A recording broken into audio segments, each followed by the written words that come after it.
mga kadadas, kita pa ba ako? Kita pa, ayan. So, dadaan tayo dito sa ano no, sa Cavitex, dito sa Kawit kasi this past days and may marami akong nabasa at may mga lumabas na information about dito sa ating expressway Cavitex. Wala daw bayad. So, titingnan natin for the whole month of July. So, tara, subukan natin kung walang pa talagang bayad. Dadaan tayo dito kayo sa ano, sa Easy Trip at titingnan natin. Ayan, dire-diretso lang ata eh. Tingnan natin.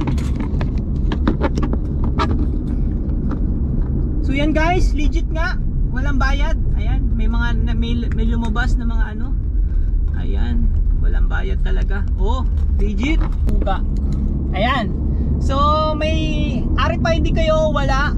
Pwede kayong dumaan dito sa Cavitex. And for the whole month of July, sana all, sana ano na lang, all these years na libre.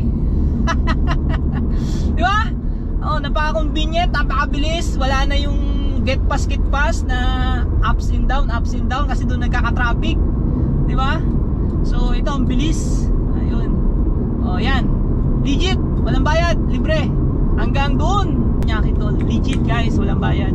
Yun, so huwag kayong mangamba kung wala kayong load, kung wala kayong RFID, Easy Trip, kasi Easy Trip to, wala tong bayad, no? Kahit photo sweep ka dito, walang bayad pa rin ang easy, ang ano mo, sasakyan, basta dito sa Cavitex.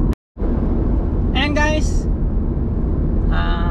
papasok na tayo dito, pa-exit na tayo ng Paranaque Toll, titingnan pa rin natin.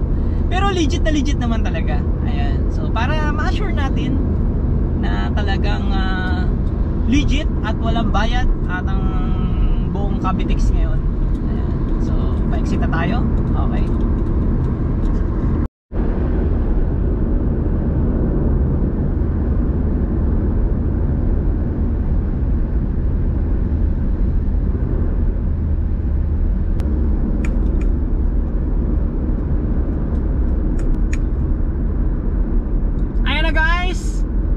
Saan kang dumaan dito, pwede.